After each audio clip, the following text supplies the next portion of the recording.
मैंने अक्सर बच्चों को बोलते हुए देखा है कि हम तो सिलेक्टिव पढ़ लेते हैं या हमें सिलेक्टेड चीज़ें बता दी जाती है और हम वो पढ़ लेते हैं। इसका ना बहुत ज़्यादा नुकसान होता है जीवन में। ये जो सिलेक्टेड विलेक्टेड पढ़ने का या चुने हुए क्वेश्चंस पढ़ने का या तैयारी ऐसी रखने का जिसमें कुछ काट छांट करके पढ़ लेने का, जिसमें मेहनत कम हो रही।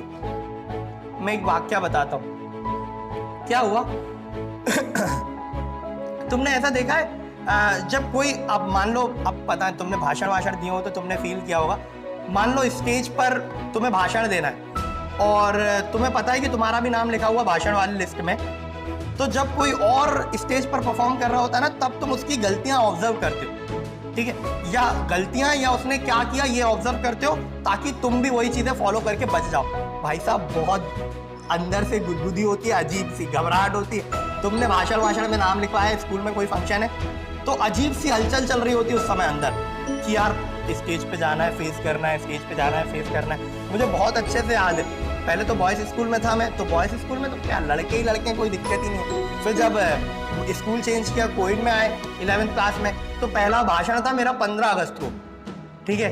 तो मुझे अच्छे से याद है जब वो रैली निकल रही थी ना, स्कूल से पहले रैली निकलती है, उसके बाद फंक्शन होता है, तब भी मैं रैली में अपना भाषण याद कर रहा था और अलग ही गुदगुदी हो रही थी। और जब तक मेरा भाषण हो नहीं गया ना, तब तक अजीब सी सुगबुगाहट लगी हुई थी, जैसे नहीं प्रेशर कुकर में प्रेशर बन जाता हो।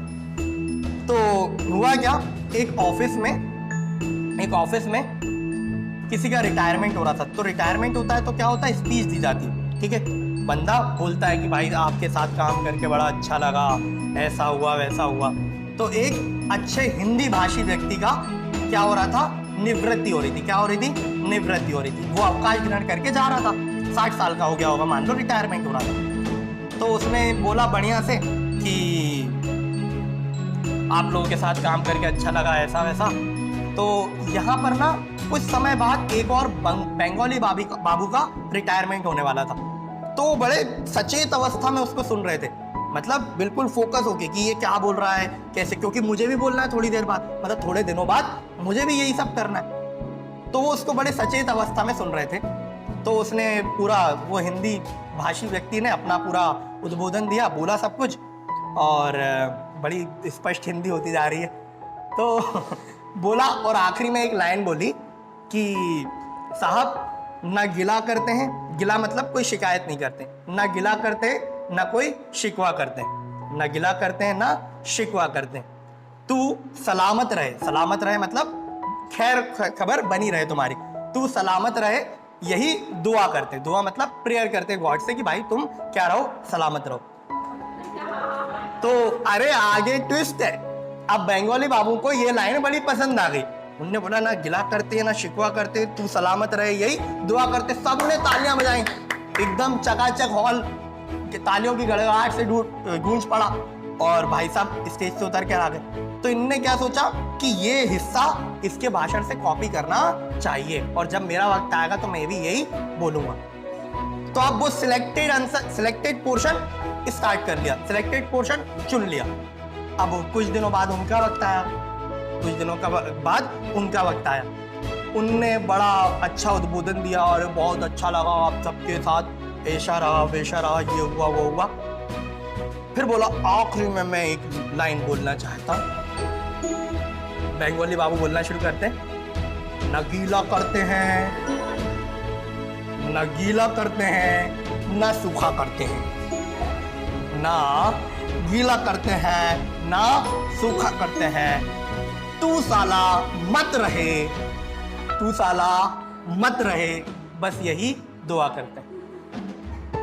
तो मीनिंग पूरा गड़बड़ हो गया, ना गीला कर रहे हैं ना सूखा कर रहे हैं, तू साला मत रहे, यही दुआ कर रहे हैं, तू आज ही मर जा, मैं तो रिटायर होके जा रहा हूं, तू मर जा। तो होता क्या है बेटा, जब आप ना यहां से सीखने को क्या मिलता है, जब आप सिलेक्टिव पढ़ते हैं ना काट छाट के कि अरे ये इंपॉर्टेंट है, ये कर लो, यहां से इंपॉर्टेंट ले आओ, यहां से, आप रेस से बाहर हो जाते हैं। मेरी ये मानना है, मेरा ये मानना है और सबको यही फॉलो करना चाहिए पढ़ते समय और पढ़ाते समय। भाई अगर आपका टारगेट, आप किसी सब्जेक्ट की कोचिंग कर रहे हैं तो आपका टारगेट उस सब्जेक्ट में होना चाहिए 90+, क्योंकि आपने उस पर एक्स्ट्रा एफर्ट डाले।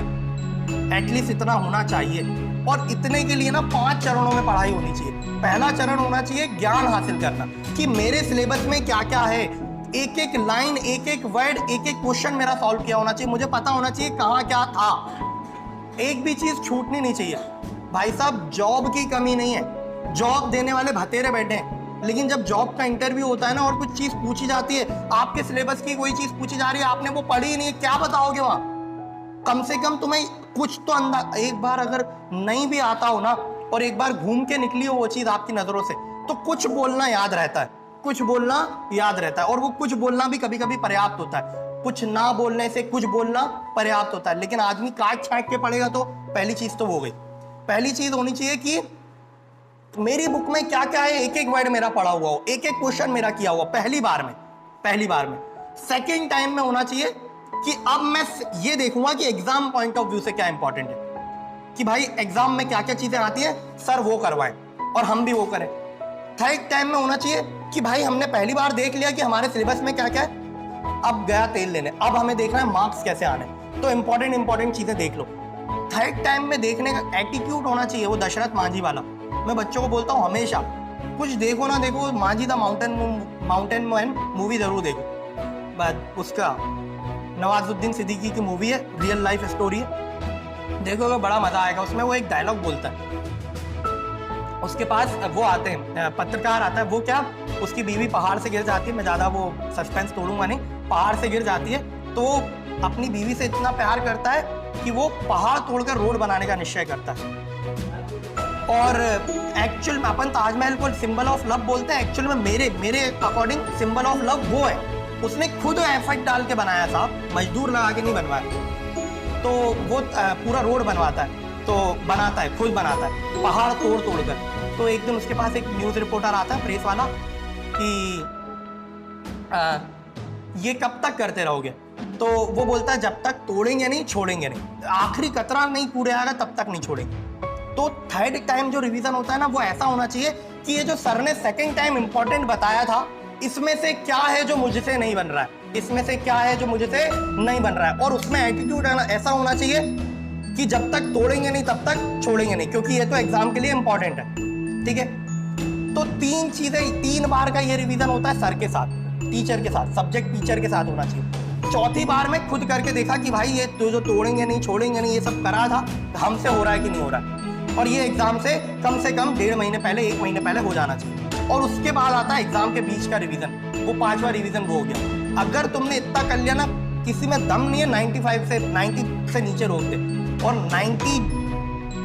97 हाईएस्ट देखे मैंने यहाँ, और 99 भी आए, और 100 भी। सीबीएसई में तो 100 भी आ जाते हैं, स्टेट बोर्ड में थोड़ा सा टफ रहता है, लेकिन स्टेट बोर्ड में भी 97 तो मैंने ही अपने स्टूडेंट के देखे।